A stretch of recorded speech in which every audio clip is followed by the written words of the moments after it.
अस्सलामुअलैकुम, सुबह खैर। और आज की सुबह फिर एक नई ताज़ा खबर और एक अफसोसनाक वाक़या। जो कुछ भी दुश्मन अनासिर चाहते हैं कि वो पाकिस्तान के अंदर करें, अल्लाह ताला उनकी अज़ाइम को खाक में मिलाए। और ये कौम जिस तरह मुत्तहिद है उस तरह मुत्तहिद रहेगी। और जब भी पाकिस्तान में कोई इस तरह से एक्टिविटी होने जा रही होती है, जब भी कोई इस तरह से सेलिब्रेशन होता है कि लोग बहुत खुश होते हैं, लोग फेस्टिविटी की तरफ जाते हैं, लोग सेलिब्रेशन की तरफ जाते हैं, लोग इंजॉय करने की तरफ जाते हैं, पूरी दुनिया को जब ये मैसेज जाता है कि पाकिस्तान में एक हेल्दी एक्टिविटी होने जा रही है, पाकिस्तानी बहुत खुश हैं। न सिर्फ पाकिस्तानी खुश हैं बल्कि लाहौर जो है, बहुत ओवरसीज़ पाकिस्तानियों की आमद भी हुई है।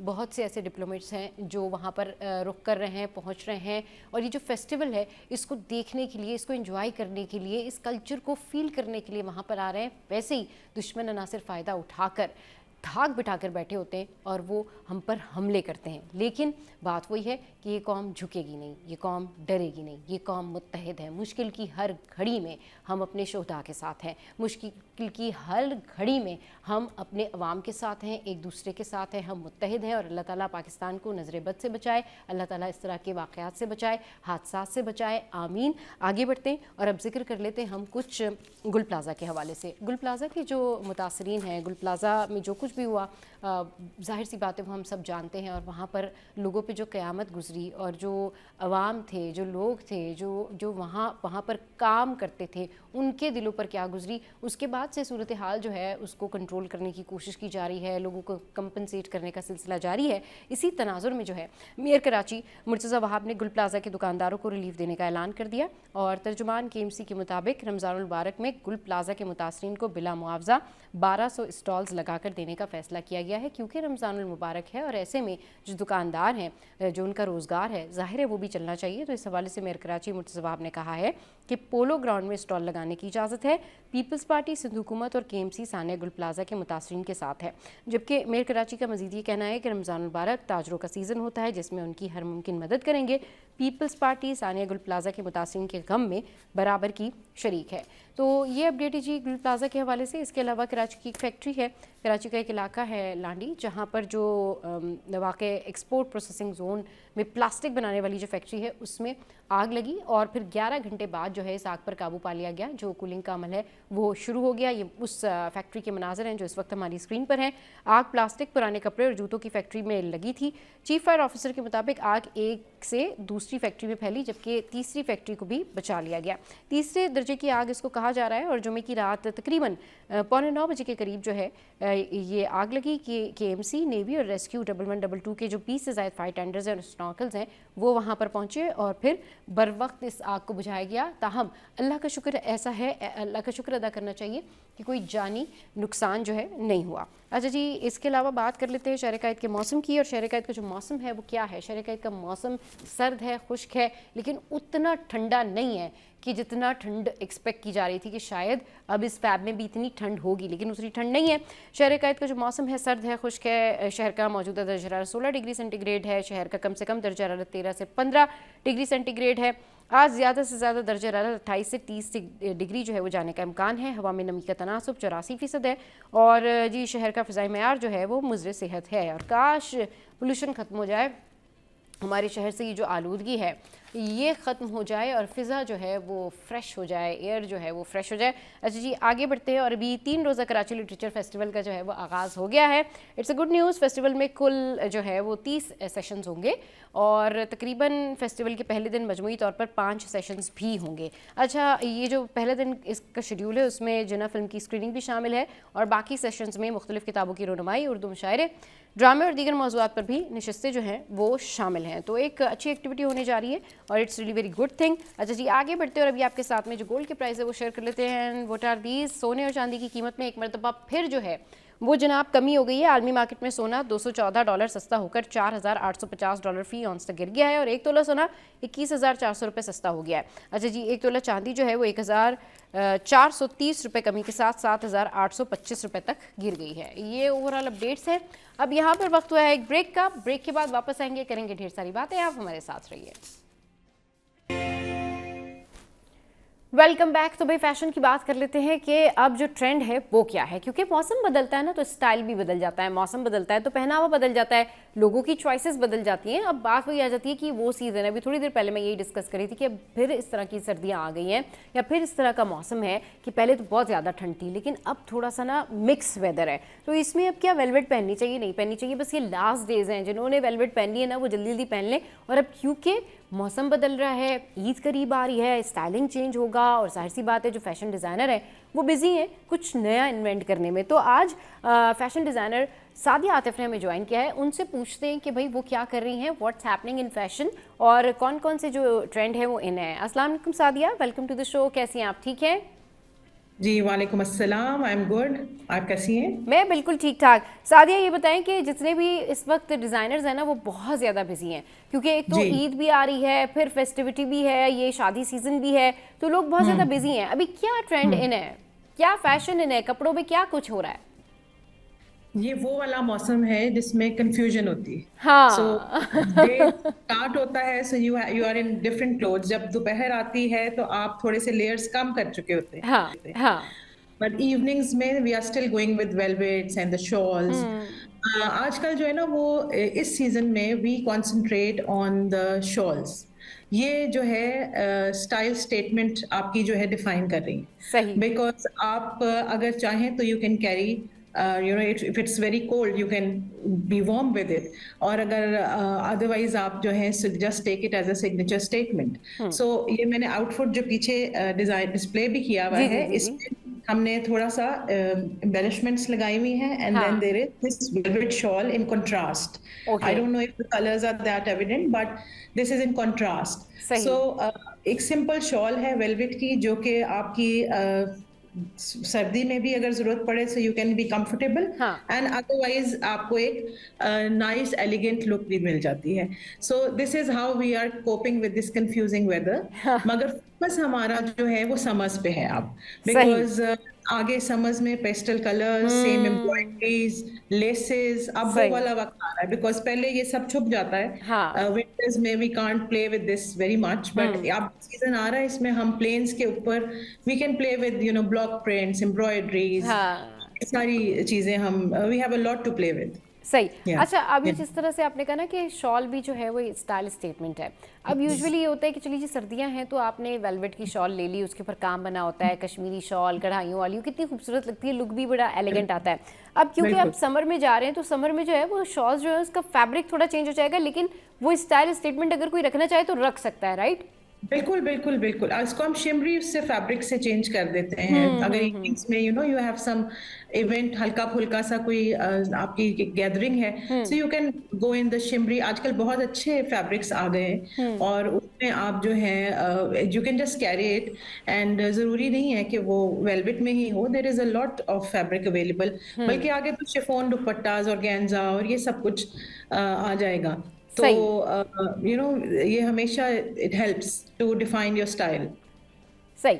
अच्छा जी। सादिया, अभी क्या है कि यूजुअली जो डिज़ाइनर्स हैं या फिर अगर आप मॉल्स में भी देखें जो बड़े ब्रांड्स हैं उनमें ना एक हम्म चीज़ बड़ी कॉमन है और वो शायद स्टाइल वापस आ रहा है, आप वो बेहतर कंफर्म कर सकेंगी आप क्योंकि फैशन डिज़ाइनर हैं, कि लार्ज हम्म। पैनल वाला फ्रंट जो है ना वो बहुत सारे ड्रेसेस में है, काम बने हुए जी। जोड़े हैं और पैनल पूरा जो है ना वो मिड शर्ट तक आ रहा है, तो ये क्या यस, स्टाइल इन्होंने जा रहा है? ये स्टाइल एक्चुअली हमने एम्ब्रॉयडरीज को बहुत ज्यादा जो है ना, basically this is not what the line of fashion that I follow. अच्छा। मेरे ख्याल से इतने हैवी हम्म। जब आप पैच वर्क कर देते हैं हम्म। तो वो फिर आपका जो है ना पूरा जो लुक है, एक तो लार्ज से आप वैसे ही थोड़े से लार्ज लुक देते हम्म। हैं। लार्ज पैटर्न्स जो हैं they always make you feel big. हम्म।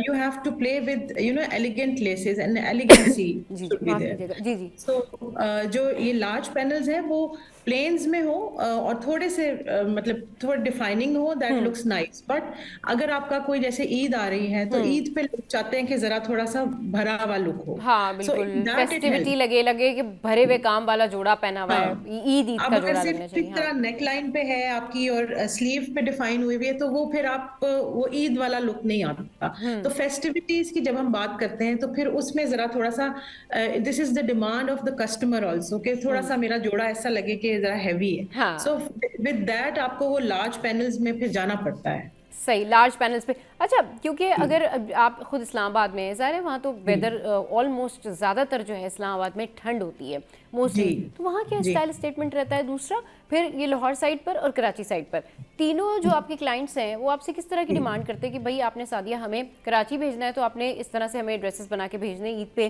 फिर पंजाब अगर आप भेज रही होती हैं तो वो कैसे, इस्लामाबाद का क्या स्टाइल स्टेटमेंट है, ज़रा ये बताएं, ईद पे क्या करते हैं वहाँ पे ख़वातीन?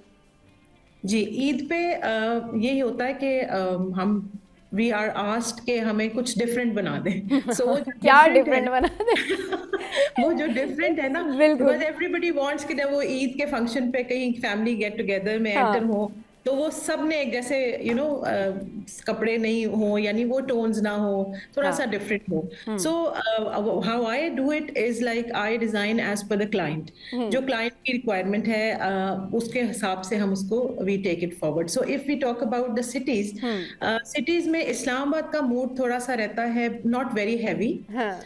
मीडियोकर सी वो हम उसमें लाइटर एलिगेंट शर्ट और फिर शॉल एंड ऑल दैट। और ज्यादा प्लेन्स की तरफ यहाँ पर प्लेन्स, ट्रेंड है, हाँ, right. Not very heavy prints और हाँ, उसमें नहीं। सही। लाहौर की अगर हम बात करें तो वहां पर हैवी चीजें जो हैं, दे वांट अच्छी लेसेस भी हो, प्रिंट हाँ। भी हो, उसमें ना पैटर्न्स हो, you know they want to carry it that way. हाँ। तो वहां का मूड जरा इस तरह से है। और कराची की जब हम बात करें तो दैट इज मोर सिंपलर। अच्छा।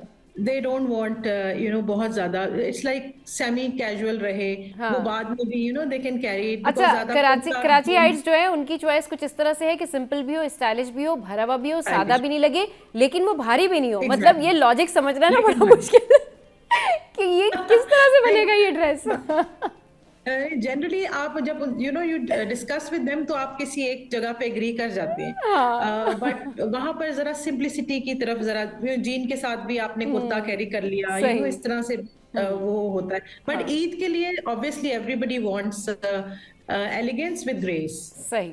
या चलिए जी, बहुत या शुक्रिया सादिया आपके कीमती वक्त के लिए, और बड़ी ज़बरदस्त बातें हुई। और भाई कराची हाइट्स जो है ना वो अच्छा, कराची में क्या होता है यूजुअली लोग ईद के लिए स्पेशल जो जोड़े बनाते हैं वो अलग बनाते हैं, लेकिन घर में पहनने वाले जो होते हैं ना वो भी अलग बनाते हैं। और हम लोगों की जो लॉजिक्स होती है ना वो बिल्कुल अलग होती हैं। हमें स्टाइल भी चाहिए, काम भी कम चाहिए, लेकिन फिर वो ऐसा भी ना हो कि वो सादा लगे, फिर ऐसा भी ना हो कि वो बिल्कुल ही थोड़ा सा बैकवर्ड लग रहा हो, ऐसा भी ना हो कि वो बहुत ज़्यादा जो है इतना स्टाइल हो जाए कि वो ईद पे कहें ये तो किसी इवेंट का हो गया। नहीं भाई, कराची हाइट्स जिस तरीके से डिज़ाइनर के पास जाते हैं और जो डिमांड करते हैं ना, hats off to the designer कि वो इनकी जितनी भी रिक्वायरमेंट्स है वो फुलफिल करते हैं। और यहाँ टेलर्स का भी जो है ना यही हाल होता है कि टेलर हजरात भी पागल हुए होते हैं, लेकिन उतने नखरे भी दिखाते हैं। चलिए जी, शो में यहाँ वक्त है ब्रेक का, ब्रेक के बाद वापस आएंगे, करेंगे ढेर सारी बातें। Welcome back. स्किन केयर कैसे करें, स्किन केयर के लिए क्या चीज़ें करनी चाहिए, क्या चीज़ें नहीं करनी चाहिए, और स्किन केयर एग्जैक्टली मेडिकल वे में किस तरह की जा सकती है। जो होम रेमेडीज़ होती हैं वो हम ज़रूर करते हैं, लेकिन एक्चुअल में एक डॉक्टर आपको बहुत बेहतर तरीके से बता सकते हैं कि भाई किस तरीके से अपनी स्किन केयर करनी चाहिए। अच्छा जी, अब पिंपल्स निकल गए, लोगों ने घर में इलाज शुरू कर दिया, घर में जो है वो टोटके शुरू कर दिए, घर में क्रीम्स लगाना शुरू कर दिए, फिर इन्फ्लेमेशन हो गई, फिर रेडनेस हो गई। अब जब केस सिवियर हो जाता है, प्रॉब्लम सिवियर हो जाती है, प्रॉब्लम बढ़ जाती है, तो फिर वो कहते हैं जी अब चलते हैं हम डर्मेटोलॉजिस्ट के पास। तो हमने भी यही सोचा कि इससे पहले कि आपकी प्रॉब्लम बढ़ जाए, हम आपको पहले मिलवाते हैं डर्मेटोलॉजिस्ट से, और ये हैं जी सामा Yasir. Doctor Sama Yasir, welcome to the show. कैसी हैं आप, ठीक ठाक हैं? Thank you, Sabah. Thank you for inviting me, and I'm fine, alhamdulillah. अच्छा जी, तो सामा सिचुएशन ये है कि भाई लोगों के जो पिंपल्स हैं, अब वो क्या होते हैं कि घर में उसका वो ट्रीटमेंट करना शुरू कर देते हैं, घर में होम रेमेडी करते हैं, फिर वो स्वेलिंग हो जाती है, इन्फ्लेमेशन हो जाती है, उसके अंदर पस भी होती है, उसके अंदर रेडनेस भी होती है। अब जब वो डॉक्टर के पास आते हैं या आपके पास आते हैं तो उसकी क्या ट्रीटमेंट है, लेकिन उससे पहले उसका प्रिवेंशन ज़रूर बताएं कि यहाँ तक नौबत ना आए कि एक्नी हो, लोगों का फेस ख़राब हो, उसके अंदर खड्डे खड्डे बन जाएं और लोग परेशान हो जाएं। उससे बचने के लिए क्या करना चाहिए, और अगर ऐसी सूरत हाल हो गई है तो फिर डॉक्टर साइमा उनको क्या बताएंगी? बिल्कुल। एक्नी देखिए ऑयली स्किन का प्रॉब्लम है, और जब स्किन ऑयली होती है, ह्यूमिडिटी होती है, टेम्परेचर थोड़ा-सा इंक्रीज़ होता है वेदर के हिसाब से, तो स्किन के पोर्स ओपन हो जाते हैं। पोर्स ओपन होने की वजह से चूँकि ऑयल स्किन में ज़्यादा निकलता है, उसके ऊपर मट्टी, धूल, पॉल्यूशन ये सब चीज़ें आके चिपकती हैं और एक ग्रीस की लेयर बन जाती है, जिसकी वजह से पोर्स क्लॉग होने लग जाते हैं। अब अगर तो क्लेंजिंग एंड स्क्रबिंग फेस की नहीं होती, तो डेफिनिटली वो क्लॉग पोर्स जो हैं वो फर्दर सीबम को या ऑयल को स्किन के ऊपर निकलने नहीं देते, जिसकी वजह से आपने देखा होगा सबसे पहले व्हाइट हेड नमूदार हो जाते हैं स्किन के ऊपर। व्हाइट हेड उन छोटे-छोटे दानों को कहते हैं जिनको एकदम से हाथ भी लगे तो वो बर्स्ट कर जाते हैं, क्योंकि वो बहुत नाजुक सी उनके ऊपर झिल्ली होती है।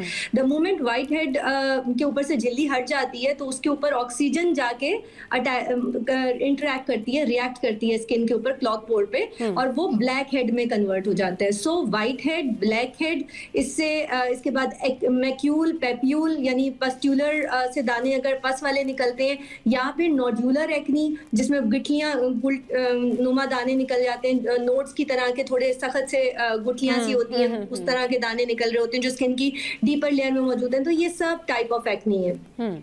ये अगर नमूदार हो जाए डेफिनेटली घर में, क्योंकि हमारे तो फर्स्ट कोशिश यही होती है कि टोटकों से इलाज हो जाए। बहुत सारे लोग डिफरेंट तरीके यूज करते हैं, जैसे मुल्तानी मिट्टी का इस्तेमाल कर रहे होते हैं, जिसकी वजह से सम टाइम तो चीज़ें रिकवर कर जाती हैं अगर वो बहुत ज़्यादा एग्रीवेट नहीं हुआ हुआ। लेकिन अक्सर औकात क्या होता है, क्योंकि उसके अंदर पस आ चुकी होती है, बैक्टीरिया ग्रो कर चुका होता है, तो वो घर में रिकवरेबल नहीं होता। इन दैट केस आपको डॉक्टर के पास रुजू करना है। डॉक्टर आपकी स्किन देख के आपको सर्टेन मेडिकेशन या ट्रीटमेंट प्रिस्क्राइब करेंगे, जैसे कि हाइड्रोफेशियल होता है, या केमिकल पील्स हम यूज करते हैं एक्नी के लिए, स्पेशल एक्नी पील्स आती हैं। लेजर का इस्तेमाल किया जाता है, जिसमें ब्लैक कलर का पिगमेंट अप्लाई किया जाता है, जिसको हम कार्बन लेजर कहते हैं या पिको लेजर कहते हैं। उससे एक्नी रिकवर होती है।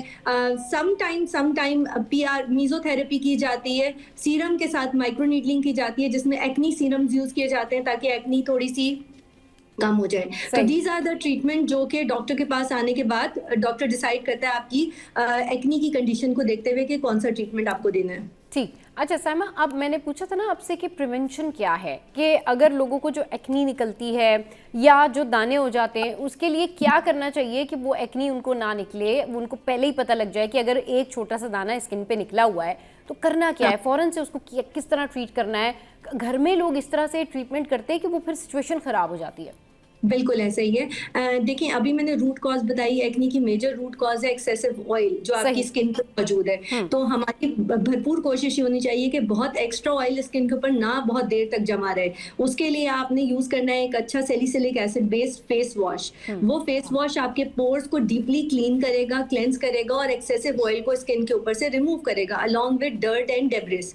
ठीक है, जब ऑयल रिमूव हो जाएगा तो डेफिनेटली उसके ऊपर वो ग्रीस की लेयर नहीं बनेगी। जब ग्रीस की लेयर नहीं बनेगी तो एक्नी नमूदार नहीं होगी।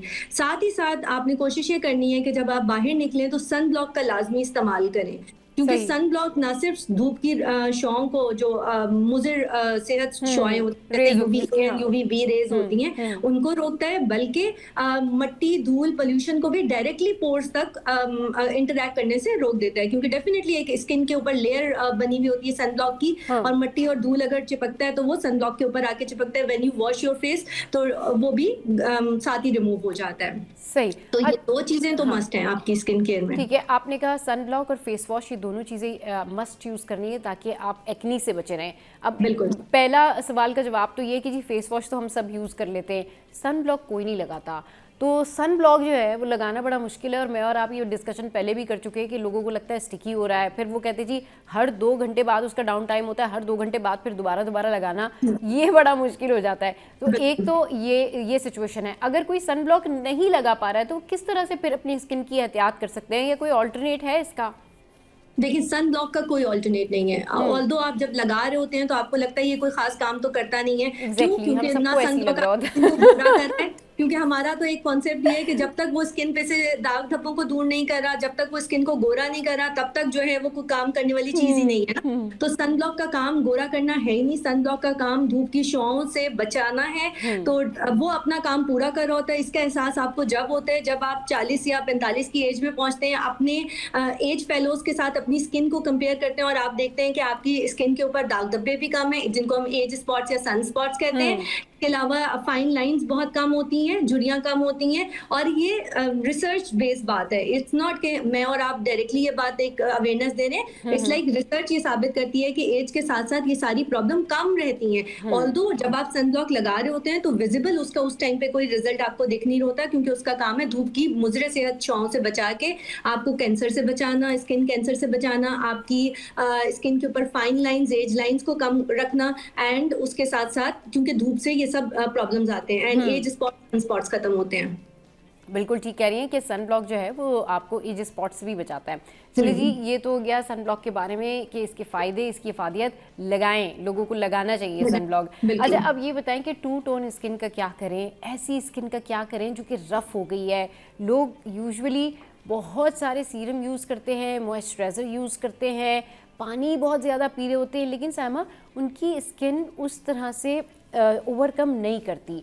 एज स्किन लग रही होती है, ग्लो नहीं आ रहा होता, और मतलब अनसरफेस्ड यानी खुरदरी खुरदरी स्किन होती है, डल एंड डिहाइड्रेटेड लुक आ रही होती है। अच्छा, सर्दी का मौसम, जैसा कि अभी हम बात कर रहे थे, एक्नी प्रोन स्किन के लिए तो बहुत अच्छा और बहुत फायदेमंद होता है, क्योंकि वेदर में ड्राइनेस होती है, तो वो ड्राई जो है ऑयल उसकी वजह से कंट्रोल रहता है और आपकी एक्नी काफी हद तक कंट्रोल रहती है। लेकिन वो लोग जिनकी स्किन ड्राई है ऑलरेडी, उनके लिए बहुत परेशानी हो जाती है सर्दियों में, क्योंकि वो फर्दर ड्राई हो जाती है, समटाइम फ्लेकी हो जाती है, जिसमें डेंड्रफ की तरह के छोटे छोटे फ्लेक्स बनने लगते हैं स्किन के ऊपर, और बहुत डल एंड डिहाइड्रेटेड से लोग स्किन के ऊपर आने लगती है। तो ऐसे लोगों को जरूर ये आपने अपनी स्किन केयर में रूटीन बनानी है कि आपने वो मॉइस्चराइजर्स का इंतखाब करना है जो क्रीम बेस्ड हो या ऑयल बेस्ड हो, जो जिनके अंदर सिरामाइड्स हो, पेप्टाइड्स हो, इसके अलावा उनके अंदर इमोलिएंट्स हो डिफरेंट, जो आपकी स्किन में मॉइस्चर को लॉक कर रहे हो,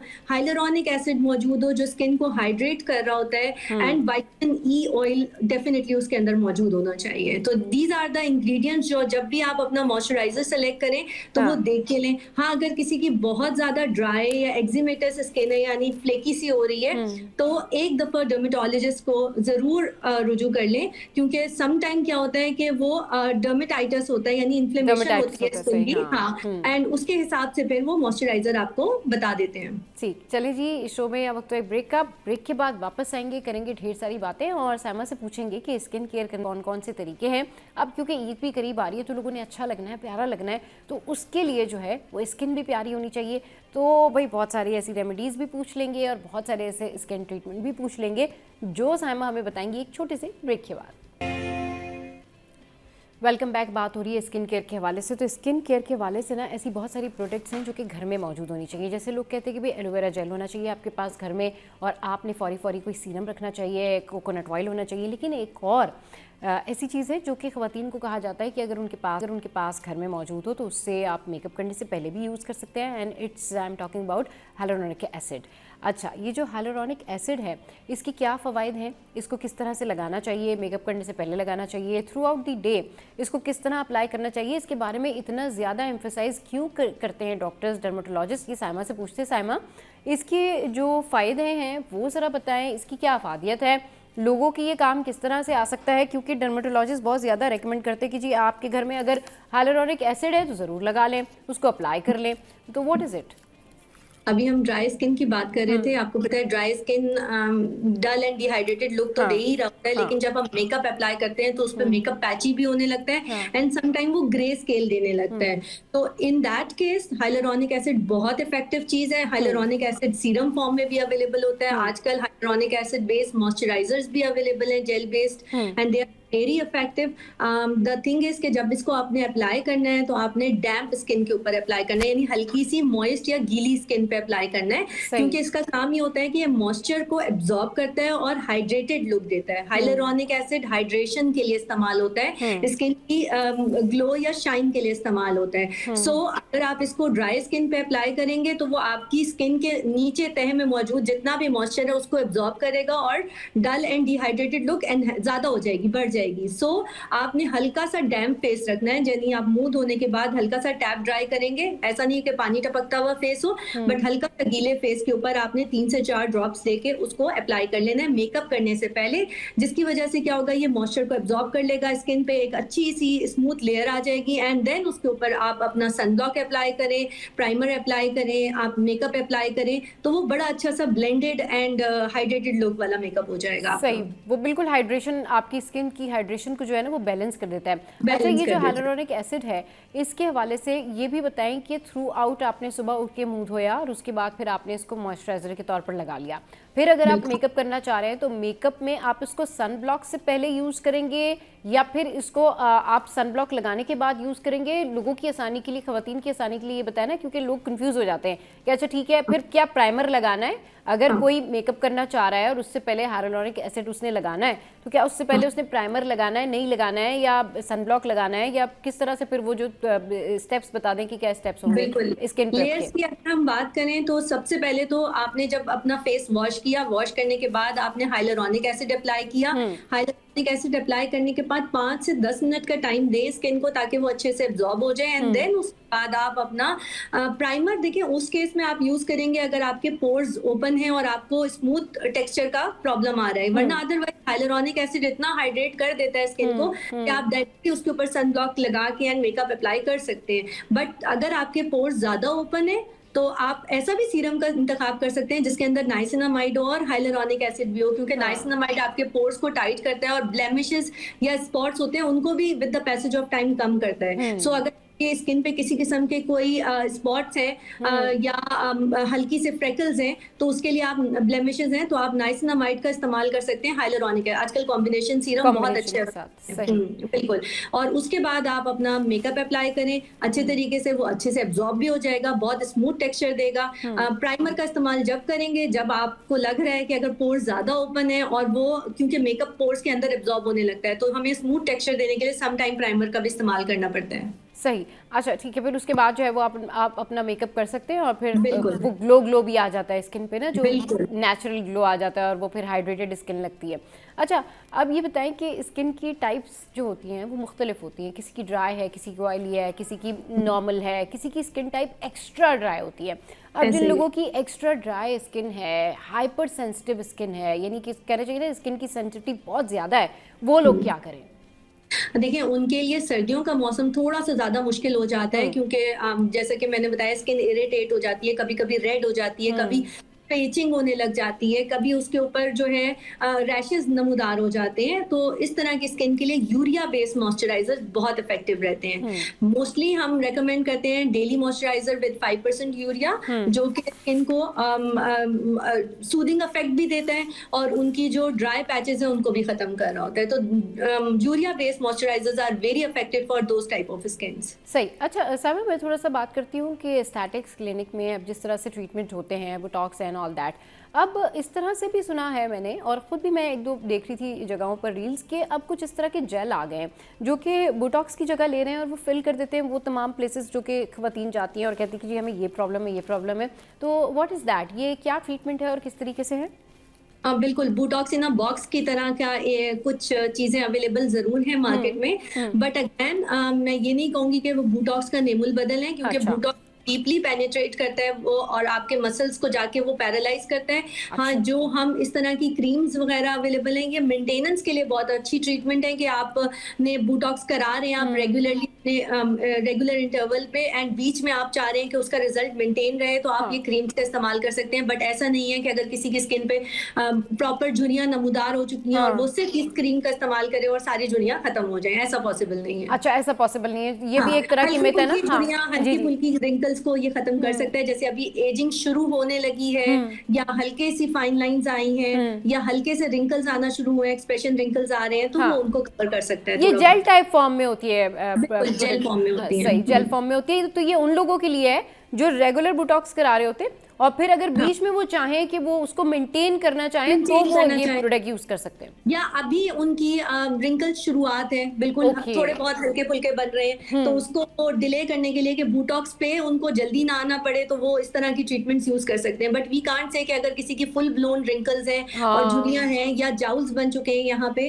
तो उनको रिकवर कर देगा। No, it's not possible. सही, दैट्स नॉट पॉसिबल। चलिए जी, लोगों के लिए ये भी एक बड़ा जो है ना वो क्वेश्चन था और मुझे सोशल मीडिया पर भी ये क्वेश्चंस बहुत सारे लोग कह रहे थे कि प्लीज़ आपने ज़रूर पूछना है डर्माटोलॉजिस्ट से, साइमा से ज़रूर पूछना है कि भाई ये जो जेल फॉर्म में जो बूटक्स का रिप्लेसमेंट है या ऑल्टरनेट है, वाकई ये काम करता है या नहीं करता है, मतलब कितना इफेक्टिव है। तो आपने कहा कि नहीं, ये उन लोगों के लिए जो ऑलरेडी ये ट्रीटमेंट करवा रहे होते हैं। अच्छा साइमा, एक और चीज़ कि जो फाइन लाइंस हैं यानी जो रिंकल्स हैं, अब किसी की अगर बहुत ज़्यादा फाइन लाइंस हैं और वो बहुत ज़्यादा जो है उसको इरिटेट कर रही हैं, किसी ने कहीं जाना है, उसका कोई इंस्टेंट हैक है कि फाइन लाइंस को छुपाने के लिए या फाइन लाइंस को ठीक करने के लिए थोड़ी देर के लिए लोग मेकअप के टाइम पर या इवेंट के लिए कुछ ऐसा हैक कर सकते हैं कि उनके फाइन लाइंस ना नजर आए, कोई ऐसी प्रोडक्ट हो, कोई ऐसी थेरेपी हो?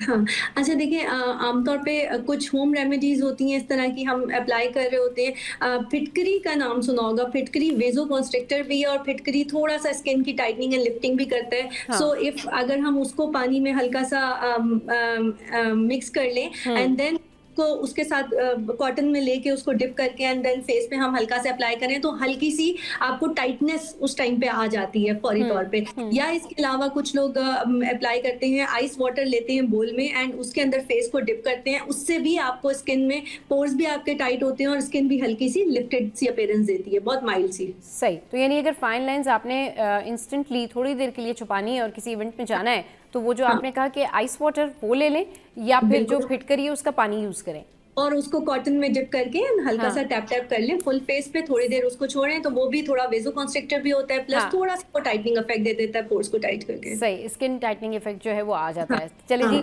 बहुत शुक्रिया साइमा, आपने वक्त हमारे शो के लिए निकाला और बहुत अच्छी अच्छी आज हमने बातें की। देखिए आज जो है ना साइमा ने आप लोगों को ये भी बता दिया कि जो मिथ है कि जी बोटॉक्स का कोई रिप्लेसमेंट है और इस तरह का कोई जेल है जो कि आपके काम आ सकता है, तो वो उन लोगों के लिए जो रेगुलर ट्रीटमेंट करते हैं। एंड सन ब्लॉक का इस्तेमाल करें, स्किन हेल्दी रखें, पानी ज़्यादा पिएं और अपनी नींद का ख्याल रखें, स्लीप डिसऑर्डर ना होने दें। शो में यह वक्त एक ब्रेक का, हेडलाइंस ब्रेक के बाद वापस आएंगे, करेंगे ढेर सारी बातें। आपने कहीं नहीं जाना, हमारे साथ रहना। Welcome back. वीकेंड है, वीकेंड वाइब्स के ऊपर डेफिनेटली हम आपको बनाना सिखाते हैं मज़े मज़े के खाने। और भाई ये खाने जो होते हैं ना, आप ट्राई करते हैं वीकेंड पे, फिर जब आप मैसेजेस भेजते हैं ना, हमें बहुत खुशी होती है कि भाई चले जी, जितनी भी रेसिपीज़ हमारे शेफ़ आपको बताते हैं आप ज़रूर उसको ट्राई करते हैं घर पे और ज़रूर बनाते हैं और ज़रूर हमें फीडबैक देते हैं। तो आज हमारे साथ जो शेफ़ मौजूद हैं वो है जनाब बीना खलील, बड़ी ज़बरदस्त शेफ़ हैं और बहुत अच्छे अच्छे खाने बनाती हैं। तो बीना से आज हम पूछेंगे कि बीना आज अब हमें कौन सी रेसिपी बनाना बता रही हैं, हमारे व्यूवर्स को बता रही हैं जो उनके काम आ सके वीकेंड्स पर भी, ईद पर भी और रमज़ान में भी। जी बीना जी, अस्सलाम वालेकुम, कैसी हैं सब आप? मैं बिल्कुल ठीक ठाक, आप बताइए। अल्लाह का शुक्र, मैं भी ठीक हूँ। अच्छा सबा, आज मैं अपनी तरफ से एक गिफ्ट कर रही हूँ रमज़ान से रिलेटेड। ये चिकन तवा कीमा है जो कि आपके सहरी में भी काम आएगी, इफ्तार में भी काम आएंगे और आप ईद पर, ब्रंच पर, तकरीबन तमाम ऐसे आपके जो भी आप कुकिंग से रिलेटेड आसान सी रेसिपी तलाश करेंगी तो चिकन तवा कीमा बहुत मज़े का बनता है, तो वो मैं आपको सिखा रही हूँ आज। ठीक है, बिल्कुल बताइए कैसे बनेगा ये अच्छा, चिकन तवा कीमा। चिकन तवा कीमा के लिए सबसे पहले तो हम हाफ केजी चिकन का कीमा लेंगे।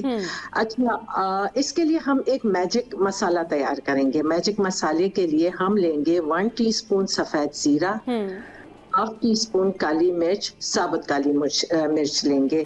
अच्छा, और इसमें सौंफ 1/4 टीस्पून यूज करेंगे और सफेद जीरा, सौंफ, काली मिर्च और बड़ी इलायची के 2 बड़ी इलायची के दाने निकालेंगे और हम विदाउट ऑयल के हम इसको रोस्ट करेंगे और ये मसाला हम पीस के साइड पे कर देंगे।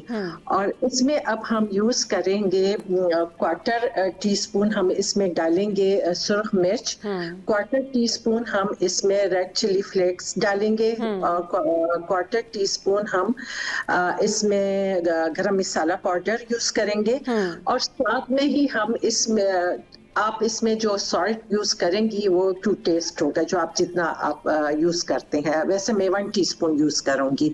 अच्छा, हाफ केजी कीमा लिया, उसके अंदर 2 टेबल स्पून हमने 2 टीस्पून हमने अदरक लहसुन का पेस्ट, 1 टीस्पून हरी मिर्चों का पेस्ट, 3 टेबल स्पून दही, और इसमें हम 1 टेबलस्पून बटर डालकर मिक्स करके साइड पे रख देंगे। मिक्स करने के बाद हम इसे मैरिनेट करेंगे तकरीबन 5 to 10 मिनट्स के लिए। ओके, ठीक, डन। अच्छा, अब हमने तवा लिया है, क्योंकि चिकन तवा कीमा है तो तवे का तो हम इस्तेमाल करेंगे ही।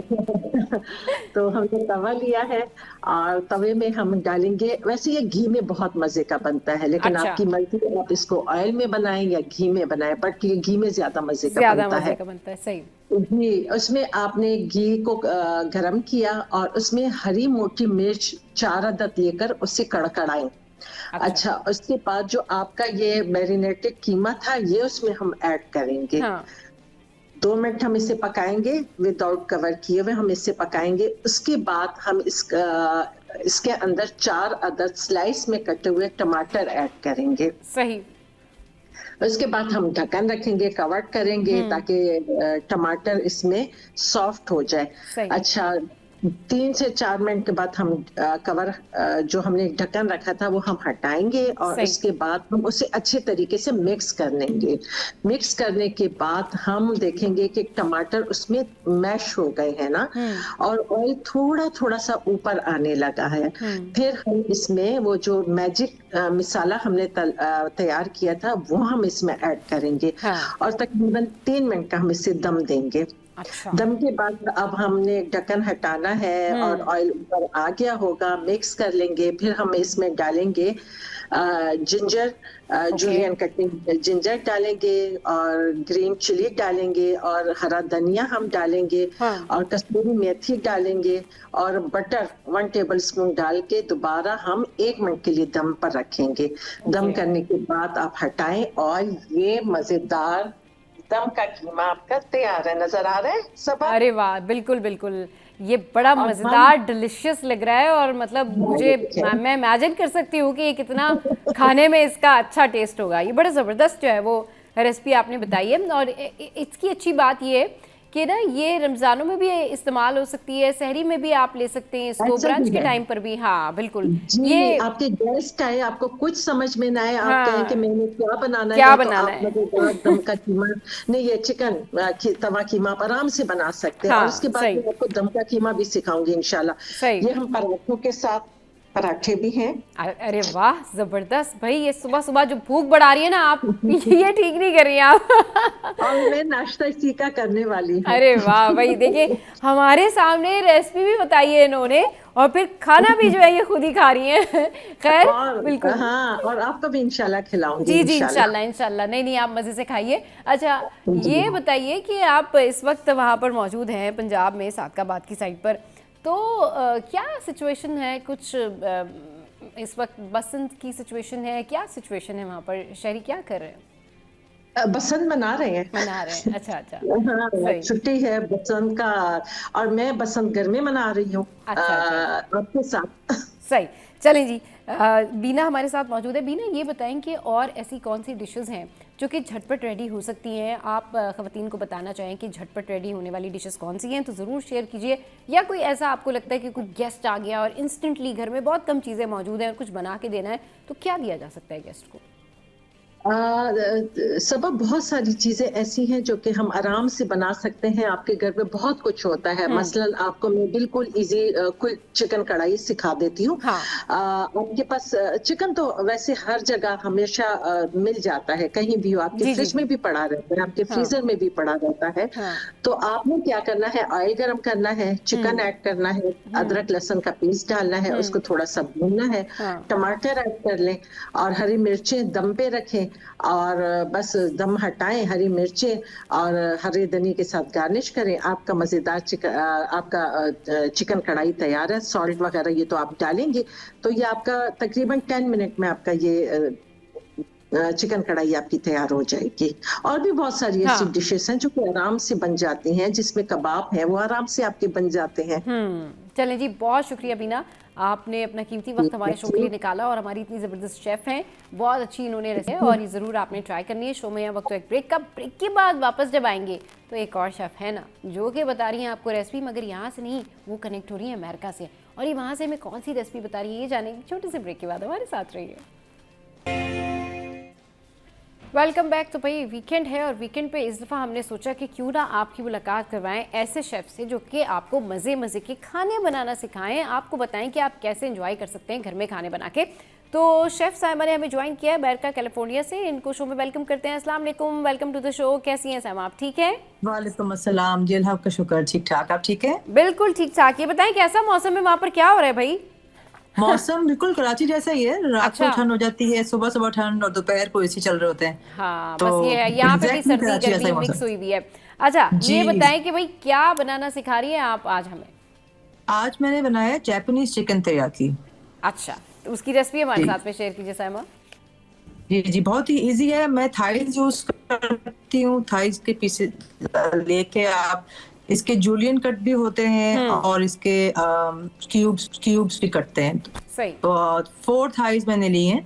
उसको अच्छी से मैंने जूलियन कट करके सारा लीन करके उसके बाद मैंने इनको थोड़ा सा नमक और काली मिर्च जिस तरह हाफ टी स्पून मुश्किल से जी जी। उससे मैरिनेट करके 5-10 मिनट अगर आप रख दें तो अच्छा है, थोड़ा एब्जॉर्ब कर लेता है।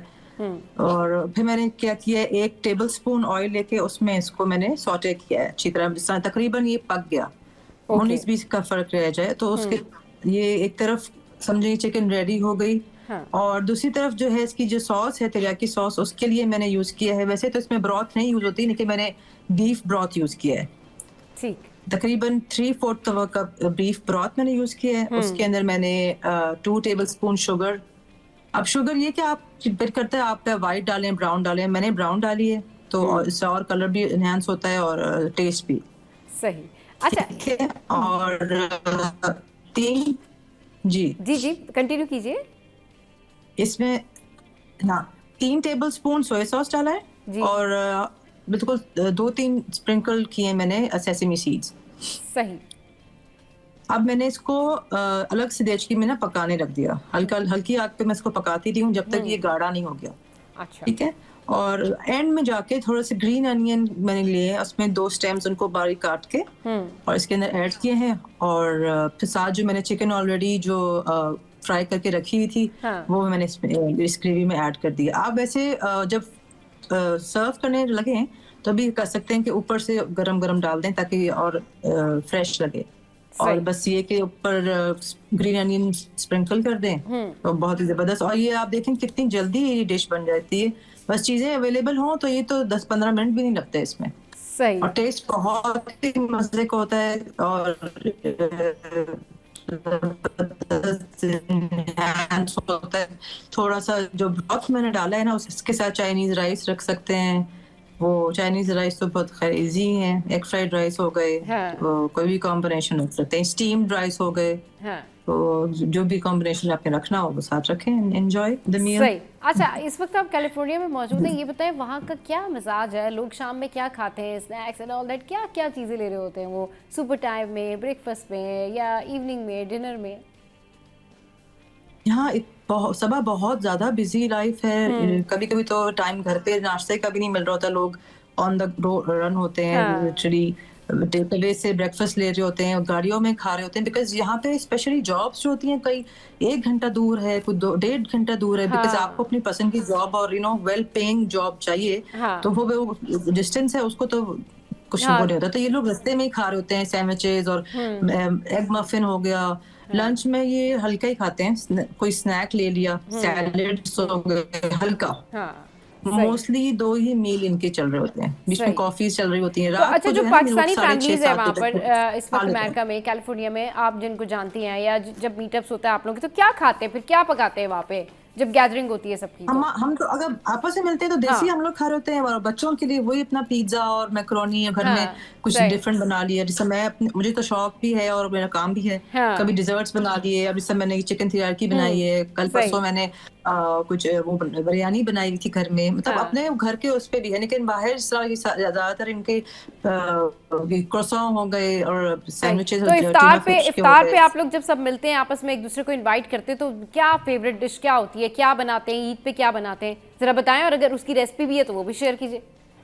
चने की चाट तो खैर मुझे अच्छी मेरी बनती है। चने की चाट होती है, दही बड़े होते हैं, डिलीशियस होती है जी। फ्रूट चाट होती है। अब खैर से रमजान भी आ रहा है तो ये चीजें सारी दोबारा से इन हो जाएंगी।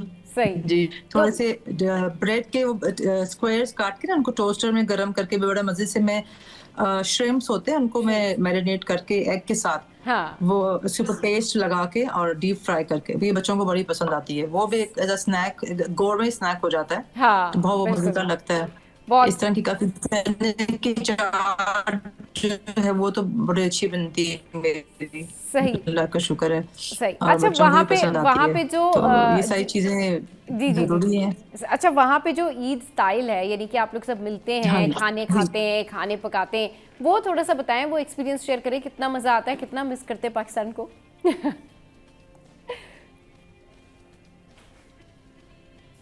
पाकिस्तान को तो खैर बहुत मिस करते हैं। हाँ वो वाली बात तो नहीं है ऑब्वियसली, बिकॉज यहाँ हाँ पे सब छुट्टी नहीं होती है ईद के दिन। अगर आप यहाँ मंडे को पढ़ रही है तो फिर आपका तो रेगुलर काम का दिन है।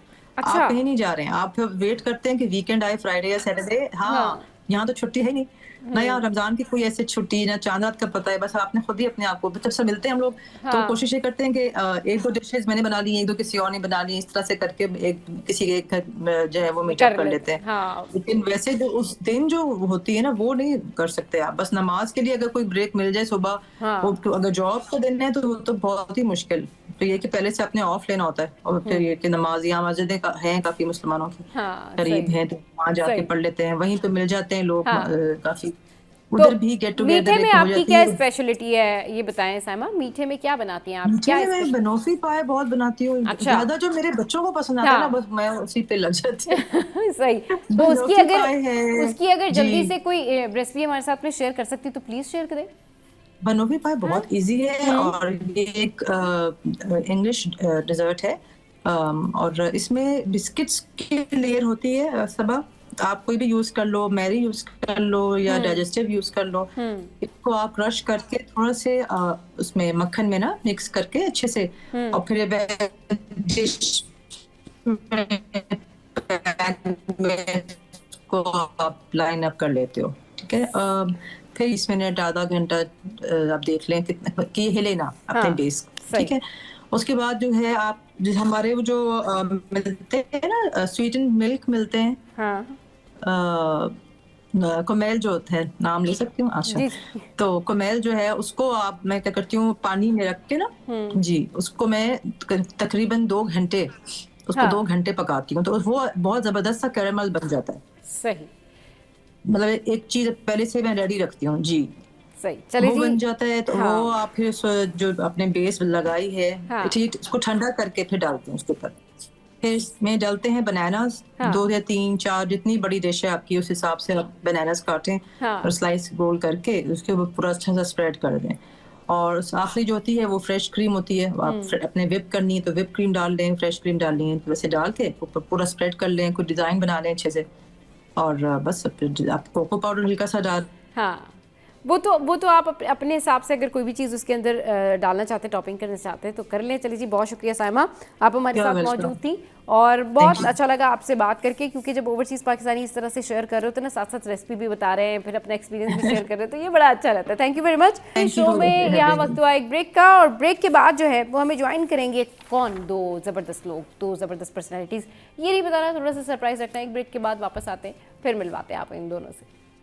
आपने ये सुना सॉन्ग शहजादा और जो इसके वाइब्स हैं और जो इसका म्यूजिक है अमेजिंग। तो हमारे साथ स्टूडियोज में मौजूद है इमू भाई और वजी, इनको शो में वेलकम करते हैं। अस्सलाम वालेकुम, वेलकम टू द शो। कैसे आप लोग, ठीक ठाक है? अल्हम्दुलिल्लाह। सबसे पहले तो बहुत सारा शुक्रिया कि आप लोग हमारे शो पर आए और मेरे लिए बड़ी एजाज़ की बात है क्योंकि इमू भाई के बारे में तो हमने इतना सुना है, इतना ज़बरदस्त सिंगिंग करते हैं और फ्यूजन बैंड मतलब किसी तारुफ का मोहताज ही नहीं है। इमू भाई कहाँ थे, क्या हो रहा है और अब क्या हो रहा है फ्यूजन में?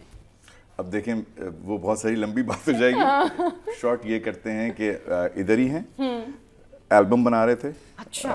और मीर हमारे नए लीड वोकलिस्ट हैं। सही। सो हम 2 साल से इसमें लगे हुए थे खामोशी से। खामोशी तो फ्यूजन इज बैक। तो Fusion has a new lineup, new singer and we are very proud of it. तो यहाँ से स्टार्ट किया अभी।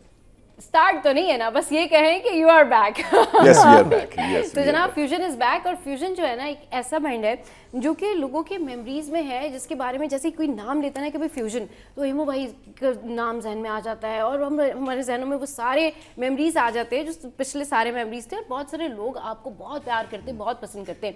लेकिन ये बताएं कि अब आपने कहा कि फ्यूजन इज़ बैक, तो ये जब वापस आ रहे हैं आप लोग और इतना ज़बरदस्त ये शहजादा सॉन्ग बनाया आपने, क्या कुछ और है? और शहजादा ये सॉन्ग जो था ये क्यों बनाया, ये है कौन ये शहजादा, जरा ये बताएं। अच्छा देखें, ये कॉन्सेप्ट है शहजादा, आप भी शहजादा हैं, अच्छा ठीक है ना, क्योंकि आप अपने भाई घर मैं कैसे शहजादा हो सकता हूँ? इट्स अ मेटाफोर, ठीक है ना, आप Okay, अपने घर की शहजादी है ना, हाँ बिल्कुल, ठीक है। तो इसी तरह वी आर ऑल किसी ने अपने अपने घर के ना शहजादे होते हैं, तो इट्स अ कॉमन वर्ड। तो ये उस लाडले की बात है, राइट, ठीक है ना, कि हर घर में एक शहजादा होता है, तो हम वैसे भी प्यार से कहते हैं यार मेरा शहजादा है ये, तो it's like that, this is the concept and it's a very fun loving concept. तो वो है ये गाना इस वजह से मतलब ये घर के सारे जो है ना एप्पल ऑफ आइज जो है उनके लिए है कि वो कोई शहजादी है कोई शहजादा है, तो उनके लिए फ्यूजन जब वापस आए तो उन्होंने ये सॉन्ग बनाया। अच्छा मजीद और क्या कुछ हो रहा है, और कौन कौन से जो सॉन्ग्स हैं वो जी। अच्छा पहली बात तो मैं मीर की यहाँ पे बहुत वो करूँगा, इसलिए कि मीर को आज कहीं जाना था मगर उसने कैंसिल किया, दैट्स वेरी कमेंडेबल। एंड दूसरी बात, जब I met him 2 years ago, तो फिर हमने डिसाइड किया कि लेट्स स्टार्ट रिकॉर्डिंग। मैं छोड़ चुका था तकरीबन, कोविड के बाद ना मैंने ब्रेक ले ली, मैंने कहा चलें लेट्स टेक अ ब्रेक। तो मगर जब मैं मुलाकात हुई तो फिर एक होप मिलती है आपको जो अच्छा काम करने की, तो हमने बैक टू बैक 2 एल्बम बनाए हैं, तो इंतज़ार करने की घड़ियां ख़त्म हो चुकी हैं। जी हाँ, तो वी हैव 18 सॉन्ग्स जो चलती जाएंगी हर महीने। लोगों को बहुत शिकायत भी है, तो I have to tell you guys कि शिकायत ये है कि यार ये कौन सा गाना बना दिया आपने। अच्छा देखिए, मैंने जब आंखों के सागर आया था वो आज से 24 साल पहले आया था, ठीक है। मुझसे पहली सी मोहब्बत मेरे महबूब ना मांग, आप समझ सकते हैं, ये एक जवाब है। अच्छा और वो भी आएगा जो फ्यूजन के जो लॉयल फैंस हैं उनको लगा कि यार ये क्या बना दिया, ठीक है ना। तो ये एक अब स्टार्ट हुआ है, इट्स जस्ट अ टीजर। और इसमें जाहिर बात है 24 साल गुजर चुके हैं, मुझे अब जब कोई 24 साल पहले का आर्टिस्ट था सुनने वाला था, वो 50 साल का हो गया होगा ऑब्वियसली, ये 40 प्लस हो गया होगा, दैट्स ऑल राइट। मगर मैंने नए क्राउड को भी सुनाना है, उनके लिए भी म्यूजिक करना है, जो हैं उनको भी इंक्लूड करना है। और अच्छा म्यूजिक की वैसी कोई एज तो होती नहीं है, but this is what we do. हाँ, और मुझे अच्छा लगा, लोग बहुत क्रिटिक्स हैं, फाइन, दैट्स ऑल राइट। नहीं अभी मैंने खुद सुना, मुझे खुद बहुत जबरदस्त लगा। मीर भाई आप बताइए, आपका क्या एक्सपीरियंस रहा, वोकलिस्ट हैं और किस तरीके से काम किया और क्या कुछ हुआ, ये आइडिया कैसे आया कि भाई पहले शहजादा जो है बनाना है, फिर वो रिलीज करना है, फिर उसके बाद बाकी नंबर जो है वो आने हैं? अच्छा, सबसे पहले तो जो जर्नी है अभी तक का 2 साल हो गए, तकरीबन 2 साल से ज़्यादा, 2 साल से ज़्यादा, it's been an amazing journey. और मैं उनमें से ही हूँ जो इन गानों को सुन के बड़ा हुआ हूँ, इन गानों से सीखा है बहुत कुछ, मेमोरीज हैं बिल्कुल। मेमोरीज के अलावा टीचर हैं ये गाने मेरे, जो सागर एल्बम था वो सारे गानों से ही मैंने सीखा है। मतलब उसी वक्त मुझे गाने का शौक हुआ जब आंखों के सागर सुना, कमात सुना, तो उनको सुन के सीखा, सीख के, और फिर एक वक्त ऐसा है कि हम साथ काम करें, तो it's like a dream come true.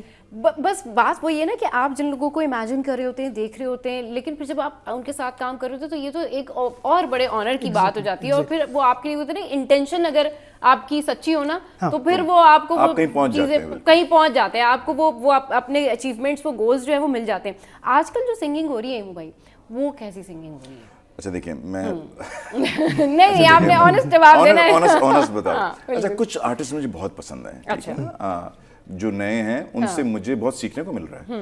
Because देखें, मैं एक जनरेशन का हूँ, जनरेशन एक्स हूँ मैं, ठीक है ना।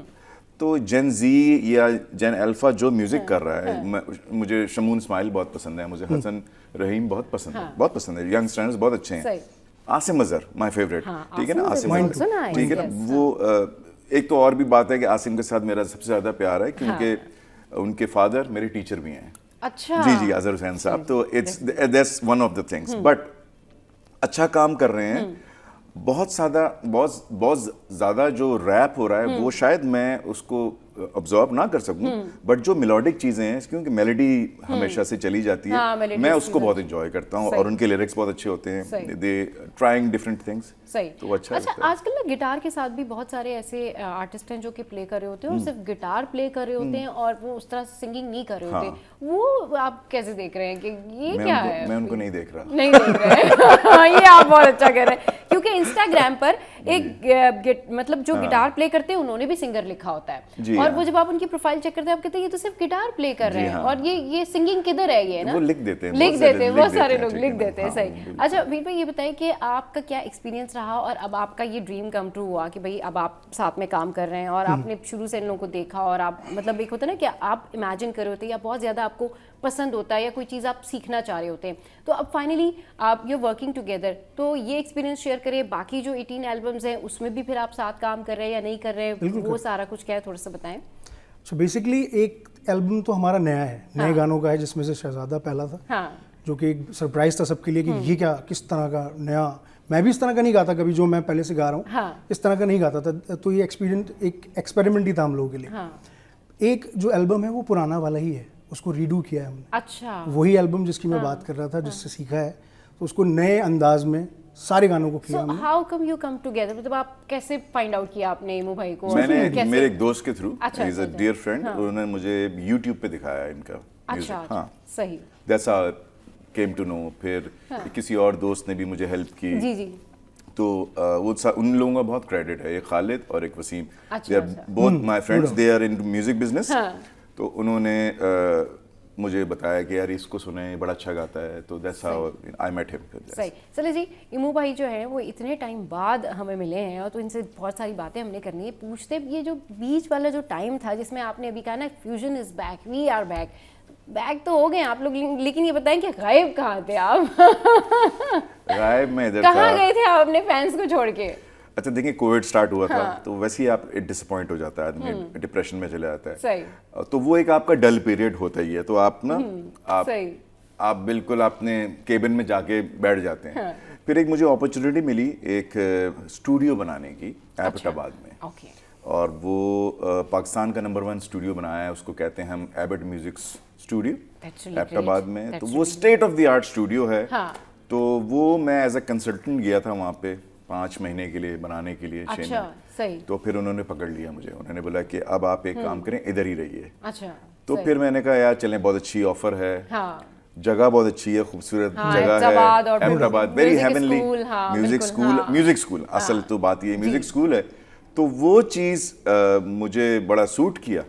फिर मैं उधर का होके रह गया। सही। तो कितना इंटरेस्ट लेते हैं जो स्टूडेंट्स हैं वो म्यूजिक में, और क्या सीखना चाहते हैं? पाकिस्तान में जो हम कहते हैं बहुत टैलेंट है, बाकी इमू भाई आप देखें आइडल कितना अच्छा है, कितने अच्छे, बिल्कुल बहुत टैलेंट है, उनको रिसोर्सेस नहीं है, और जितने भी स्टूडेंट्स आते हैं वो बहुत मेहनत करते हैं और करना भी चाहते हैं, ठीक है ना। Thanks to these shows, reality shows, उससे फायदा ये होता है कि इस बहाने मौका लग जाता है कि क्या रेयर टैलेंट है जिसे नहीं देखा, वो देख पाते हैं फिर। सही। चलिए जी, यहाँ पर वक्त तो एक ब्रेक लेते हैं। ब्रेक के बाद जब वापस आएंगे तो फिर इमू भाई से पूछेंगे कि इमू भाई, अगर किसी को सिंगर बनने का शौक हो, लोग या बहुत सारे ऐसे लोग जो कि हमारे व्यूवर्स हैं जिनकी आवाज़ इतनी अच्छी नहीं है, वो सिंगिंग कर सकते हैं या नहीं कर सकते, ये जानेंगे छोटे से ब्रेक के बाद। Welcome back. फ्यूजन बैंड के मेंबर्स हमारे साथ में मौजूद हैं, इमू भाई यहाँ पर हैं, अमीर भाई हमारे साथ मौजूद हैं, और जब इस तरह के लोग साथ में बैठे हो ना तो इतना ज़्यादा सीखने को, सुनने को, समझने को मिलता है कि आप हैरान हो जाते हैं कि वाकई लोगों ने कितनी मेहनत करके जो है ये मुकाम हासिल किया, और अब दे आर बैक, और I am very much excited, और आई नो कि इनके जो जितने भी फैंस हैं वो बहुत ज़्यादा एक्साइटेड होंगे। मीर भाई ये बताएं कि आंखों के सागर जो एक सॉन्ग था, अभी भी लोग उसको आइकॉनिक सॉन्ग कह सकते हैं उसको, तो हम चाहते हैं कि आप यहाँ पर मौजूद हैं तो हमें कुछ सुना दें ज़रा सा। ज़रूर सबके लिए। तड़पना मेरा,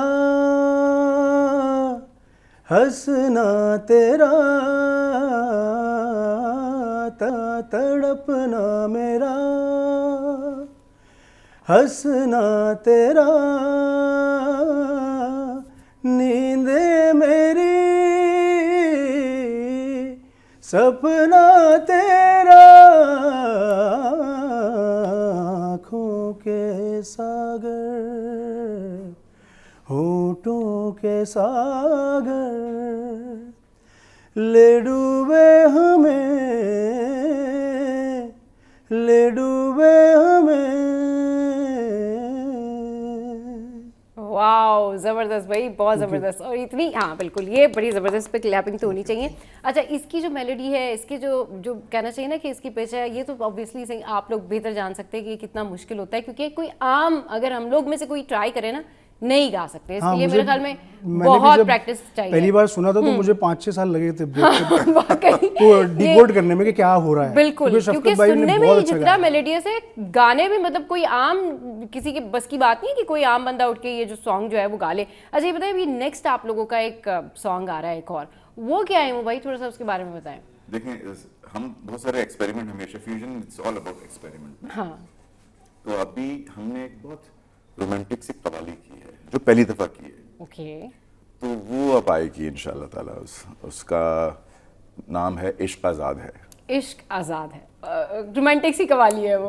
चलिए जी, ये एक और सरप्राइज है और आई एम श्योर कि ये भी बहुत ज़बरदस्त जो है वो सॉन्ग होगा। अच्छा, अब क्योंकि ये जो आंखों के सागर है, ये आइकॉनिक सॉन्ग है, लोगों के जहनों में है, लोगों के मेमोरीज में है। मतलब हम देखते हैं कि हमारे जो एल्डर्स है वो भी गुनगुना रहे होते हैं, और अगर ये सॉन्ग कहीं चल रहा हो ना, तो हर कोई रुक के वो पूरा सॉन्ग जितनी देर तक वो चलता है वो वहाँ पे सुनते हैं कि वो कहते हैं नहीं, लगी रहने दें, ये चेंज ना करें आप। इसका कुछ ऐसा कुछ हो सकता है कि कुछ रीमेक बन जाए, कुछ देखें वो कुछ चीजें अपडेटेड फॉर्म में कुछ सामने आने वाला हो। Hopefully yes, hopefully yes. देखें, हमारे फैंस हर जगह हैं। हाँ। और बड़ी खुशी की बात है कि वो बहुत, अगर हम नहीं सुनाएंगे तो बुरा भी मानते हैं कि यार नहीं सुना। आप आंखों के सागर हो गए, खमाज हो गए, तेरे बिना हो गए, नींद ना हो गए, ये सारे गाने जारी बात है फ्यूजन की एक ये आइडेंटिटी बन चुकी है। तो ऑफ कोर्स ये मीर बहुत अच्छी तरीके से वो परफॉर्म भी कर रहे हैं और वो भी कर रहे हैं, और आपको सुनाई देगा बिल्कुल। अच्छा, चलिए जी, ये एक हिंट है कि आंखों के सागर का रीमेक सुनाई दे सकता है, और ये इमू भाई कह रहे हैं, तो definitely we are waiting for that. अच्छा मीर भाई, अभी जो, क्योंकि हमारी जो एक तो सिंगिंग है और दूसरा एल्बम, यूजुअली अब देखिए कि जो एल्बम बन रहे हैं या उसके अंदर जिस तरीके से सिनेमेटोग्राफी होती है या उस तरीके से जो भी कैरेक्टर्स होते हैं या दिखा रहे होते हैं सारा कुछ, आपको कैसा लगता है? ठीक है, अभी अच्छा काम हो रहा है, बहुत बेहतर काम हो रहा है, वीडियोस बहुत बेहतर बन रहे हैं? हाँ, काम तो नो डाउट बहुत अच्छा हो रहा है। हाँ, बुरा भी हो रहा है, बट ज़रूरी नहीं है कि आप बुरे पे फोकस करें। काम अच्छे लोग बहुत अच्छा कर रहे हैं। जैसे डायरेक्टर हैं हमारे सोहेल जावेद, वो बहुत अच्छा काम कर रहे हैं। अच्छा, बहुत अच्छी डायरेक्शंस कर रहे हैं, उनकी फिल्म्स देखने के काबिल हैं, मतलब। और कंटेंट बहुत अच्छा सोच के करते हैं वो, तो इस तरह से कंटेंट बहुत अच्छा आ रहा है और हमारा भी अच्छा आएगा इंशाल्लाह। वो होता ये है कि प्रोडक्शन में अब बहुत जान लगने लगी है, क्योंकि अब अवेयर हो गए हैं लोग ना, सीख गए, और जो सीजन लोग हैं वो अच्छा ही काम करते हैं। कुछ कम करते हैं मगर अच्छा काम कम करते हैं, लेकिन अच्छा काम करते हैं। अच्छा, ये बताइए कि फ्यूजन बैंड जो है इतना फेमस है, अब जब आप लोगों ने बीच में ब्रेक ली थी तो फैंस क्या कहते थे? मतलब आपको ढूंढते पूछते थे? हाँ बिल्कुल, नहीं अगर कहीं मुलाकात हो गई, मिलते थे, पूछते थे कि क्या हो रहा है, कहाँ हैं आप लोग, क्यों नहीं कुछ कर रहे, क्या बैंड खत्म हो गया? अच्छा, मैं अब लोगों को बताना चाहता हूँ, फैंस को भी, कि फ्यूजन कभी खत्म नहीं होगा। लोग बदल सकते हैं, फ्यूजन एक आइडियोलॉजी है। हो सकता है कल मैं ना हूँ, कल मीर ना हो, ठीक है। जैसे शफकत भाई थे, मैं शाह आलम और शफकत भाई, हाँ जी, वो एक फाउंडर मेंबर्स थे। एक टाइम आया, उन्होंने अपना सोलो फ्लाइट ली, सोलो करियर स्टार्ट किया, रमीज आए, खुरम आए, शाह आलम थे, they were all part of Fuzon, ठीक है। फिर जारी बात है, हर एक की ज़िंदगी की प्रायोरिटी चेंज होती है, तो वो अपना कुछ करने जाते हैं, तो इट्स ऑलवेज लाइक दैट। हमने गाने इतने बड़े दे दिए, वो हमारे कद से बड़े हैं गाने, वो आप लोगों के हो चुके हैं। आप फ्यूजन के गाने, वो हमारे नहीं रहे, वो आप लोगों के हो गए हैं। तो आप जिस तरह जज करते हैं उसको उसी तरह जज करें।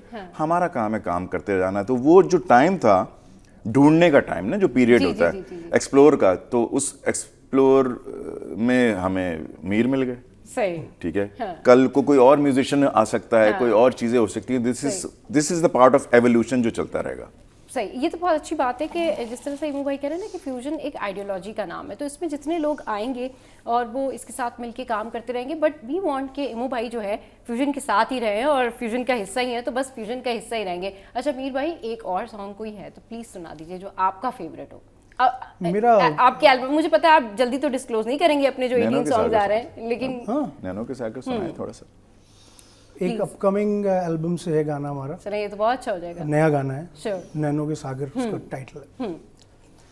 नैनो के सागर में डूबा दिल नहीं उभरा रे, नैनो के सागर में डूबा दिल नहीं उभरा रे, भूला जहाँ यादों में तू ही तू है उतरा, जहाँ हो पल पल में सांसों में तू ही तू है उतरा, जहाँ नैनों के सागर में डूबा दिल नहीं उभरा रे।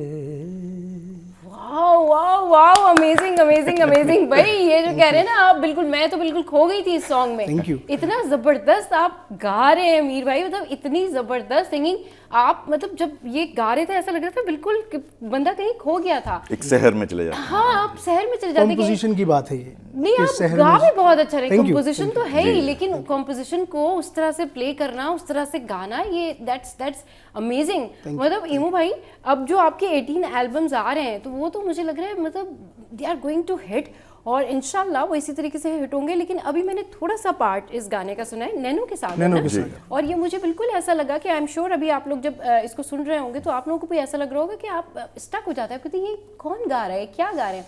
That's amazing amazing. और मेरे ख्याल में जो जनरेशन है, हमारी जो जनरेशन है, उसके लिए तो ये 18 albums, I think that's going to be surprise.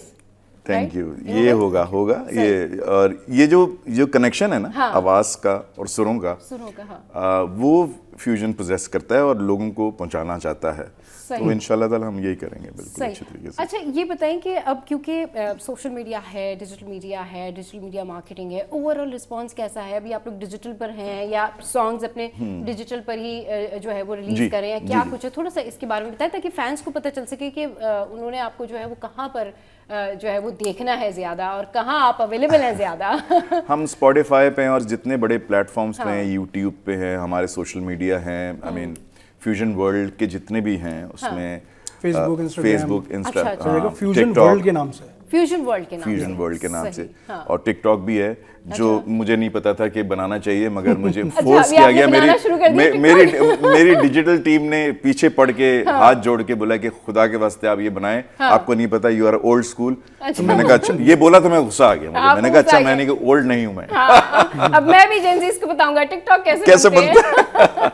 चलिए जी, ये तो बहुत अच्छी बात है कि इमू भाई टिकटॉक पे भी है, फ्यूजन आपको टिकटॉक पे मिल जाएंगे। टिकटॉक पे भी फ्यूजन वर्ल्ड के नाम से ही है, फ्यूजन वर्ल्ड के नाम से ही, जी हाँ, फ्यूजन वर्ल्ड के हर नाम से। जगह फ्यूजन वर्ल्ड। अच्छा इमू भाई, ये बताएं, अभी जब आपको सारे यंगस्टर्स मिलते हैं, स्टूडेंट्स मिलते हैं, वो आपको क्या कहते हैं? मतलब वो क्या शेयर करते हैं, अपने एक्सपीरियंसेस, एक्सप्रेशंस क्या बताते हैं आपको? गा के सुनाते हैं आप ही के सॉन्ग आपको? जी हाँ, और जो अच्छा लगता है, क्योंकि उनको ऐसा लगता है कि अगर मुझे सुनाएंगे या किसी भी सीनियर म्यूजिशियन सुनाएंगे तो उनको एक कॉन्फिडेंस आएगा, एक ऐसा उनको लगेगा एक ठप्पा लग गया है। तो बहुत सारे लोग वो है मिलते हैं, क्योंकि मैं आर्ट्स काउंसिल कराची से भी मुंसलिक हूँ। अच्छा, जी बिल्कुल। तो वहाँ पे भी कराची आना जाना रहता है आपका? जी मैं कराची में हूँ, अब मैं कराची में ही रहूँगा for larger period of time, मैं इधर ही हूँगा। हाँ, तो मिलते हैं तो वो बहुत पूछते हैं कि हम बताएं, हमें थोड़ा गाइड करें, कैसे करना है, क्या करना है। तो माय डोर्स आर ओपन, मैं तो हमेशा हर एक को गाइड करता हूँ कि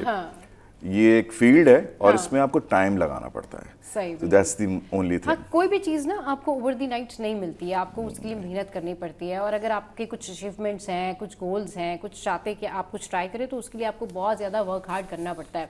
सक्सेस का कोई भी शॉर्टकट नहीं होता है। मीर भाई, आप क्या मैसेज देना चाहेंगे यंगस्टर्स को, जनरेशन को, जो कि चाहते हैं कि भाई म्यूज़िक में आएँ, अपना नाम बनाएं? और यूजुअली आजकल सबके पास गिटार तो होता ही है और हर कोई गिटार प्ले कर रहा होता है, लेकिन सिंगिंग पे कोई इतनी तवज्जो नहीं देता। मैंने बहुत सारे ऐसे सोशल मीडिया अकाउंट्स देखे जिसपे आपको सिंगर बहुत मिलेंगे, लेकिन वो प्ले गिटार ही करते हैं। मतलब हाँ जी सिंगिंग शायद इतनी इम्प्रेसिव नहीं है। आजकल के सिंगर्स को यही मैसेज देना चाहूँगा कि ओवरनाइट सक्सेस के बजाय वो सीखने पे ज़्यादा फोकस करें, मेहनत करें, अपने आप को इम्प्रूव करेंगे, वो सक्सेस खुद फॉलो करेगी क्योंकि इसमें आई गेस सिंगिंग में बहुत पेशेंस चाहिए होता है, बहुत ज्यादा सीखने के लिए बहुत पेशेंस चाहिए होता है। आंखों के सागर जो मैंने सुनाया अभी वो मैं 20 साल से याद कर रहा हूँ और अभी भी समझता हूँ कि 100% नहीं दे पाता उसका। तो और ये बड़ी सच्चाई से बोल रहे हैं क्योंकि उस गाने को आए हुए 24 साल हो गए। तो एक हो गया ना, एक रजिस्टर हो गया, एक अमर हो गया। वो it's not a one hit wonder, उस एल्बम के सारे गाने हिट थे। और अगर आप कोई भी गाना सुनेंगे उस एल्बम का तो सब हिट थे। सही। प्रॉब्लम ये होती है कि वो हमसे, मैंने आपको बताया ना, हमसे बड़े हो गए हैं वो गाने अब। तो वो तो आप लोगों की सॉन्ग जी, मगर वो अब बड़े हो गए, you know, they are the songs, you know, दे लोग इवेंट्स में डालते हैं और यू नो आइडल्स में लोग परफॉर्म करना चाहते हैं, फिर जज उनको जज करते हैं इस पे। तो दैट्स ये बहुत रिस्पेक्ट की बात होती है, बहुत बड़ी बात होती है। मैसेज यंगस्टर्स के लिए एक ही मैसेज है कि अगर डिजिटली काम भी करना है तो थोड़ा सा नॉलेज लेके काम करें। Don't be arrogant. एरोगेंस सिर्फ खुदा की जात में है। जी। बाकी आप लोग काम करते रहे, यू विल गो समवेयर इंशाल्लाह। चलिए जी, बहुत शुक्रिया अबू भाई, बहुत शुक्रिया अमीर भाई हमारे शो पर आए। और फ्यूजन बैंड जो है वो इस तरह से बैंड है कि ये एक आइडियोलॉजी का नाम है और ये आइडियोलॉजी ख़त्म नहीं होनी। मज़ीद 18 सॉन्ग्स जो हैं वो आ रहे हैं, मज़ीद जो एल्बम के अंदर सॉन्ग्स हैं वो आ रहे हैं और अनफोल्ड होते जाएंगे, जिसमें से 2 सॉन्ग्स के बारे में जो है वो हम आपको बता चुके हैं। बाकी सॉन्ग्स के बारे में भी आपको अपडेट करेंगे और बैंड की अपडेट आपको सिटी एट 10 से मिलेगी। तो शो का टाइम जो है वो एंड अप हो गया है। अपना बहुत ख्याल रखिए, हंस रही मुस्कुराते रहिए, वॉचिंग सिटी एट 10।